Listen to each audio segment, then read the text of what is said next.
नमस्कार दोस्तों, स्वागत है आपका हमारे official YouTube channel GS by Neeraj sir में। कैसे हैं आप सब? मैं उम्मीद करता हूं स्वस्थ होंगे, मस्त होंगे, अपनी तैयारी में व्यस्त होंगे। मित्रों, आज की जो क्लास होगी ये समसामयिक कलाकारों से संबंधित होगी और आप जानते हैं कि समसामयिक कलाकारों से क्वेश्चंस खूब दबा के पूछे जाते हैं। 30 से 40 क्वेश्चंस तक पूछ लिए जाते हैं। तो आज इसी क्रम में एक नया प्रयोग होगा। हमने कल बताया था कि हम लोग अब नए कलाकारों को एक साथ पढ़ने का प्रयास करते हैं। फिलहाल एक छोटा सा वीडियो E.B. हैबले पे हम डालने जा रहे हैं। हमें उम्मीद है कि आप लोग इसे देखेंगे, अपना लाड प्यार देंगे।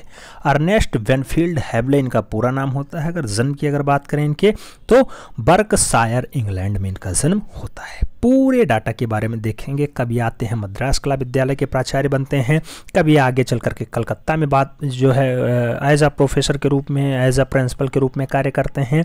उसके बाद कब ये यहाँ से अस्वस्थ होते हैं, भारत से बाहर जाते हैं, क्योंकि क्वेश्चंस पूछा जाता है किस वर्ष इंग्लैंड वापस चले गए थे।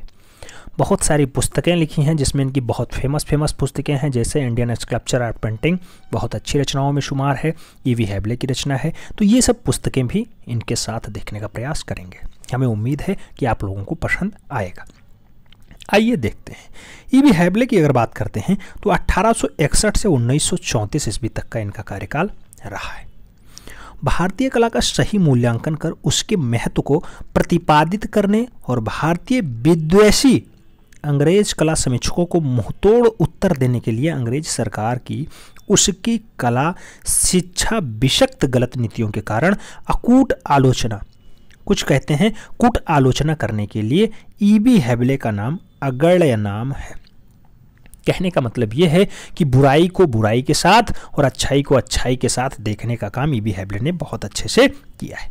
कन्हैयालाल वकील का यह कथन नितांत सत्य है कि हैबले के बिना बंगाल में कम से कम चित्रकला के क्षेत्र में पुनर्जागरण, जिसे रिवाइवल कहा जाता है, नहीं आ सकता था। यह कथन किसका है? कन्हैयालाल वकील का है। किसके लिए कन्हैयालाल वकील ने यह शब्द कहा था? E.B. हैबले के लिए कहा था, अर्नेस्ट वेनफील्ड हैबले के लिए।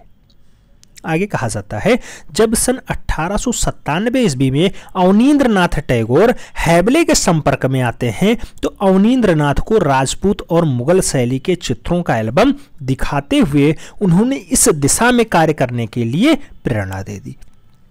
हैबले और अवनींद्रनाथ की यह भेंट कला इतिहास के लिए एक महत्वपूर्ण घटना सिद्ध होती है।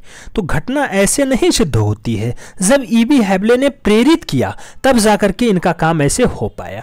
इसीलिए जब क्वेश्चंस बनता है तो मूल रूप से गणेश पायनी को कहा जाता है कि बंगाल शैली के समकालीन कलाकार कौन रहे, तब गणेश पायनी का नाम आता है, जिनका संबंध आप जानते होंगे बंगाल शैली के समकालीन के रूप में रहा है। 1937 से 2013 तक उनका कार्यकाल रहा, लेकिन वो बंगाल शैली के समकालीन कलाकारों में माने जाते रहे। तो E.B. हैबले जब बहुत खास काम करते हैं तब अवनी बाबू प्रेरित होते हैं और प्रेरित होने के बाद इस पे काम करते हैं। अवनींद्रनाथ ने हैबले को पाकर के ही भारतीय कला के पुनरुत्थान की दिशा में कदम बढ़ाया। हैबले ने कलकत्ता आर्ट स्कूल जो है 1903 ईस्वी में उच्च डिजाइन की कक्षा खोली। किसने खोली उच्च डिजाइन की कक्षा? E.B. हैबले ने खोली, अर्नेस्ट वेनफील्ड हैबले ने खोली। कहाँ पे खोली? कलकत्ता आर्ट स्कूल में खोली। ये कक्षा खोली तो अवनी को इस कक्षा का अध्यक्ष बना दिया। और जब अवनी कहाँ के कलकत्ता आर्ट स्कूल के अध्यक्ष बने, और कक्षा के अध्यक्ष हालांकि इन्हें बनाया गया था, उसके बाद काम आगे बढ़ता है। इस विभाग की स्थापना द्वारा ही भारतीय कला परंपरा में अंग्रेज सरकार की मान्यता प्राप्त और इसके साथ ही प्राच्य भारतीय कला परंपराओं के प्रशिक्षण की सुविधा उपलब्ध हो सकी। कुल मिलाकर कहने का मतलब यह है कि जब कलकत्ता आर्ट कॉलेज में 1903 ईस्वी में एक स्पेशल कक्षा खोली गई, तब उसका कक्षा का अध्यक्ष अवनी बाबू को बनाया गया। और अवनी बाबू का E.B. हैबले से इतना बढ़िया बॉन्डिंग था कि E.B. हैबले ने इन्हें प्रोत्साहित किया। तब जाकर के भारतीय भारतीय चित्रकला की कला परंपरा की उत्थान की बात आगे बढ़ती है। अंग्रेज सरकार इसे मान्यता भी देती है और साथ में इसके प्रशिक्षण का कार्य भी आगे बढ़ता है। इस कार्य के लिए E.B. हैबले ने प्राच्य कलाओं के परंपरागत अन्य चित्रकारों को आमंत्रित किया, जिसमें चित्रकार आते हैं लाला ईश्वरी प्रसाद। आप जानते हैं ये कहाँ से रहे? लाला ईश्वरी प्रसाद वर्मा। इनका संबंध पटना शैली यानी कंपना शैली से रहा है। कंपनी शैली जिसे कहा जाता था। ईश्वरी प्रसाद पटना शैली के अंतिम चित्रकार माने जाते हैं। उन्होंने कांगड़ा शैली का भी यथेष्ट ज्ञान था। वह अवनींद्रनाथ के बाद दूसरे अध्यापक थे। इस कला विभाग में संभवतः तीसरे अध्यापक जो हैं वो जयपुर से आते हैं, और जयपुर में कौन सी? भित्ति चित्र शैली के उस्ताद मंसूर राम प्रसाद जी। जयपुर में भित्ति चित्रकला परंपरा के बहुत अग्रणी आदमी राम प्रसाद जी आते हैं, जो तीसरे अध्यापक होते हैं। दूसरे कौन? ईश्वरी प्रसाद। पहले कौन? अवनी बाबू। तीसरे राम प्रसाद। अब हम लोग बात करने जा रहे हैं ईवी हैबले की वास्तविकता पे। ईवी हैबले का जन्म कहाँ हुआ, कैसे इन्होंने कार्य किया, कब ये भारत आए, कब ये भारत से गए, कब इन्होंने पुस्तकें कौन सी लिखी हैं। क्वेश्चंस यही पूछेगा, इनका जन्म कभी नहीं पूछा गया। हालांकि याद रख लेना, हो सकता घुमा के पूछ ले, इस बार मॉडरेट पेपर बनेगा। आइए देखते हैं ईवी हैबले की अगर बात करते हैं। ईवी हैबले अर्नेस्ट वेनफील्ड हैबले का जन्म 16 सितंबर 1861 ईस्वी को वर्कशायर इंग्लैंड में हुआ था। वे एक प्रसिद्ध कला इतिहासकार थे। इसके अलावा वे एक अच्छे कला प्रशासक व शिक्षक भी रहे हैं। हैबले यूरोपीय होते हुए भी भारतीय कला परंपरा के सबल पक्षधर थे। माना जाता है कि भारतीय चित्रकला में आप जानते हैं पुनर्जागरण का श्रेय तो अवनी बाबू को चला जाता है कि बंगाल से से स्टार्ट होता है, लेकिन ये उनको मोटिवेट करने का काम जो है ईवी हैबले का ही रहा है। सन 1884 ईस्वी में इंग्लैंड से मद्रास कला विश्वविद्यालय के लिए प्रधानाचार्य बनकर के आते हैं। कब आते हैं? 1884 में आते हैं। कौन आते हैं? ईवी हैबले आते हैं। कहाँ से आते हैं? इंग्लैंड से आते हैं, मद्रास कला विद्यालय के लिए प्राचार्य के रूप में। इसके बाद वे 5 जुलाई 1896 ईस्वी को कलकत्ता कला विद्यालय में बतौर क्या? तो बतौर शिक्षक के रूप में नहीं, प्राचार्य के रूप में नियुक्त होते हैं। कब? 1896 ईस्वी में। कब? 1896। पहले कहाँ आए? पहले वो मद्रास कला विद्यालय में आए, प्राचार्य बने। उसके बाद 5 जुलाई 1896 ईस्वी को कलकत्ता कला विद्यालय में प्राचार्य बनते हैं। याद रखना। आगे अगर हम लोग बात करें तो प्राचार्य रहते हुए इन्होंने बहुत कुछ कार्य किया है। 1905 ईस्वी में जब वे अपने पद पर बने रहे, तभी वे अस्वस्थ रहने के कारण 1908 ईस्वी के आसपास इंग्लैंड लौट गए। ये क्वेश्चंस पूछा जा सकता है कि इंग्लैंड ये वापस कब जाते हैं, यानी कौन? तो आप जानते हैं, नाम क्या है? हैबले, अर्नेस्ट वेनफील्ड हैबले।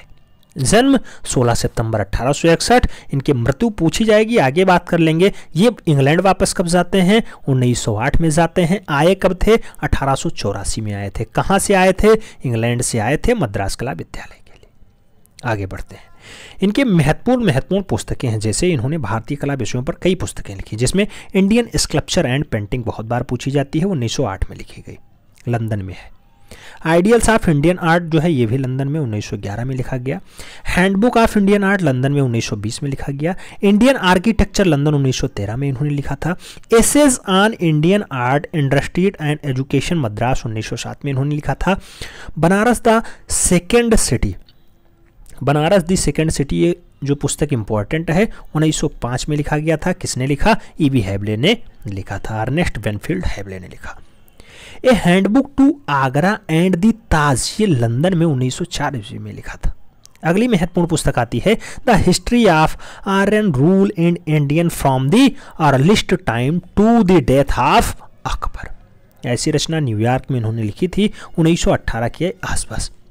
अगला एक महत्वपूर्ण पुस्तक इनका आता है the ancient and medieval architecture of India. ये पुस्तक किसकी है? तो ये भी ईवी हैबले के द्वारा 1915 ईस्वी में लंदन में लिखी गई थी। तो ये तो महत्वपूर्ण पुस्तकें थी। इसमें जो सबसे खास बात है, इनका जन्म तो 1861 में, भारत कब आया? 1884 ईस्वी में। अच्छा, भारत से गए कब? 1908 ईस्वी में। कब तक ये प्रिंसिपल रहे? तो 1905 तक रहे। पहले प्रिंसिपल कहाँ रहे? मद्रास में रहे। दूसरे प्रिंसिपल कलकत्ता कला विद्यालय में रहे। किसको इन्होंने प्रोत्साहित किया? अवनी बाबू को प्रोत्साहित किया, तब जाकर के बंगाल शैली स्टेब्लिश हो पाई, साथ में भारतीय पुनर्जागरण चित्रकला स्टार्ट हो पाता है।